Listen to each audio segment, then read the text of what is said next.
That'll eliminate some of the sound. Today's topic is the priesthood of all believers. And to confess to you why it is that I'm speaking on this topic, it's because this is one that fascinates me, and I think is something that the Lutheran Church, the Christian Church, needs now. So I think it's a very relevant topic. I hope you will find that. Again, as I said, I'm gonna speak. Hopefully, I'll be able to cut myself off at about 10:15, so that we can have 15 minutes to reflect and to talk about the concept and to process it. Another reason is because, and I mentioned this at the kickoff event in December. Were any of you there when that German brass band came to Ascension and they played? And they would get up and play, and there was this German pastor that would get up and speak in between, right? I forget his name. He's a friend of Jack Koenig's, but he like so many of us pastors, he liked to talk, right? Sometimes I joke we're paid by the word. Just like attorneys. Yes, but between a couple, and I think many of the Germans that were there didn't know what he was saying. They were just like, come on, man. So he said this, and immediately it raised an issue. He said, if you don't understand anything else about the Reformation, here's what Luther did. This will kind of sum it up. Luther eliminated the priesthood. And I heard that, and it just didn't, it didn't work for me, I think what he was trying to do was be provocative, right? And you can't really sum up the Reformation in, that, what's the word, pithy little statement there. Shout out. Right. I would actually, if I were required to change what he said or sum it up in a pithy little statement, I would say the opposite. I would say what Luther did was he expanded the priesthood infinitely, while at the same time clarifying what the priesthood is all about. I'll get into that just a little bit later. But as we begin, I want to make sure that I assume nothing.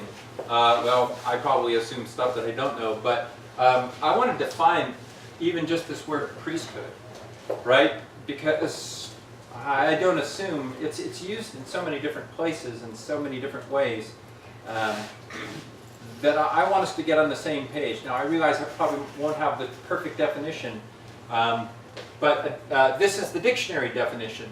A person whose office it is to perform religious rites and especially to make sacrificial offerings. When I was studying the Bethel series, they also defined it, I thought, in a pretty good way. One who would go to God on behalf of the people, i.e. to sacrifice, and to go to the people on behalf of God. And in a way, what their function is to do, at least in, well, almost always in every tradition, is to make atonement, at-one-ment, is to make that connection between God and people. And that connection goes both ways. And so that's what I'm defining as a priest.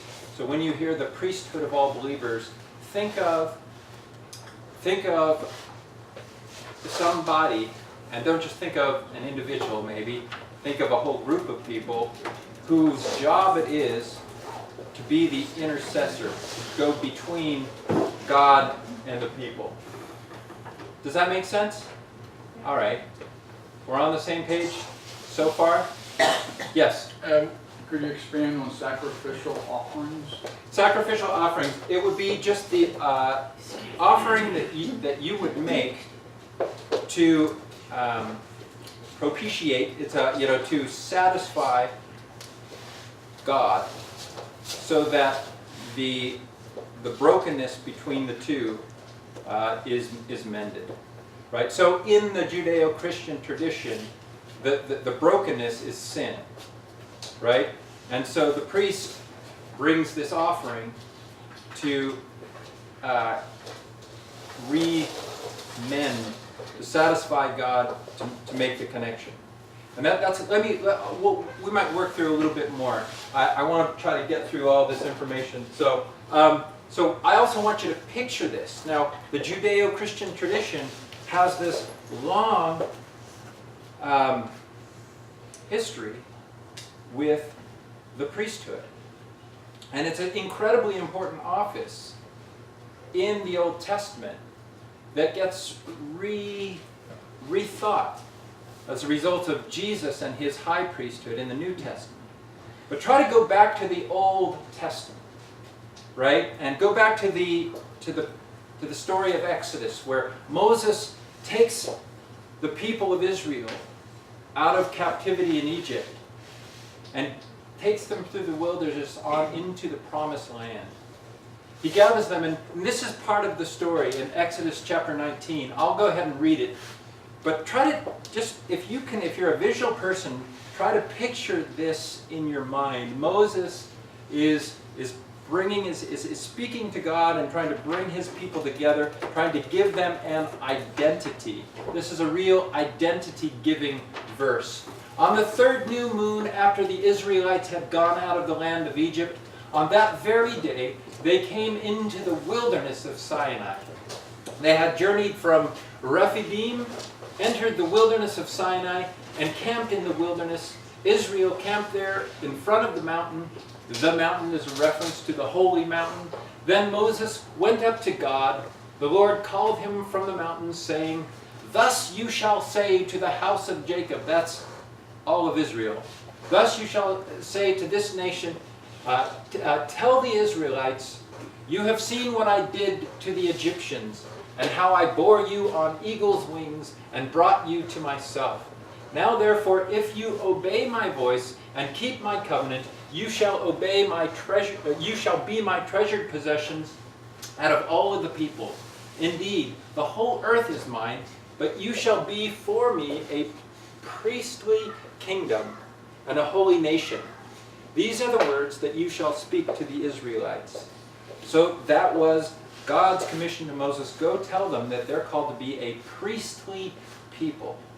So based on the definition of priest, you can now see that Israel is called to see themselves as a people who will go to God on behalf of the people, right? Expand the people to the world, and then go to the world on behalf of God. They are called to be that priest. If you think of all of the nations of the world as different people, Israel functions as the priest. Does that make sense?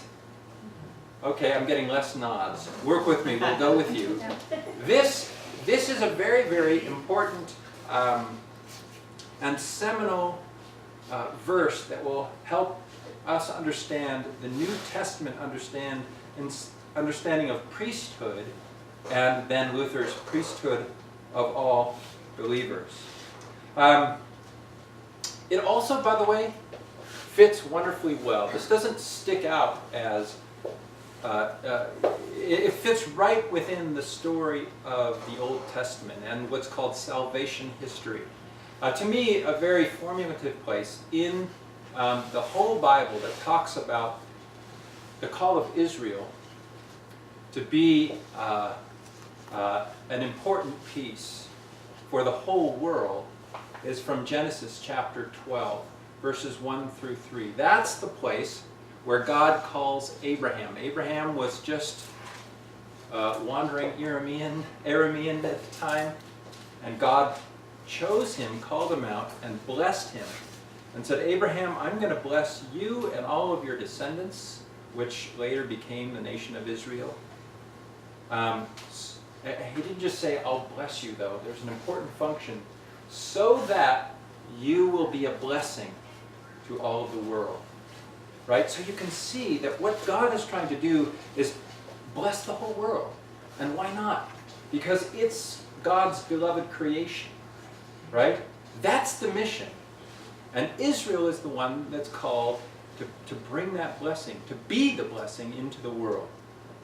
A way that you can put it down in a pithy statement is, blessed to be a blessing, right? Can you all say that with me? Ready? Blessed to be a blessing. I just wanted to make sure, I'm just little devices to make sure you're staying with me. Did you say that? You did. Instead you coughed, but I heard you say, blessed to be a blessing. So, yeah. So that's the idea. Now picture the New Testament.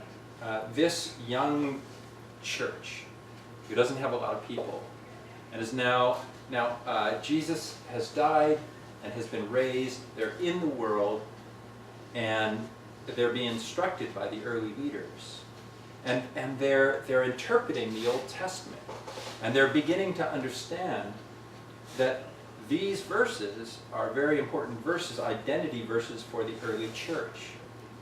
So Peter, right, the great apostle, writing to the churches in his pastoral letter, 1 Peter, takes these words and helps the Christian church to understand that they mean something for the church.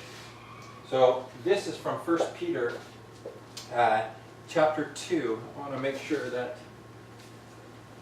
it's a couple of, I have some long readings, and I'm sorry about that, but I need to read them because they're just going to help us understand. So 1 Peter 2, 1 through 9. Rid yourselves therefore of all malice, and all guile, insincerity, envy, and all slander. Like newborn infants, long for the pure spiritual milk, so that by it you may grow into salvation. If indeed you have tasted that the Lord is good. Come to him, a living stone, though rejected by mortals, yet chosen and precious in God's sight. Like living stones, let yourselves be built. So this is an image of a temple, right? Let yourselves be built into a spiritual house, to be a holy priesthood. A holy priesthood. To offer spiritual sacrifices acceptable to God through Jesus Christ. For it stands in Scripture, see, I am laying in Zion a stone, a cornerstone, chosen to be precious. Now Zion is the mountain on top of which the holy temple in Jerusalem is, right? So it's a specific reference.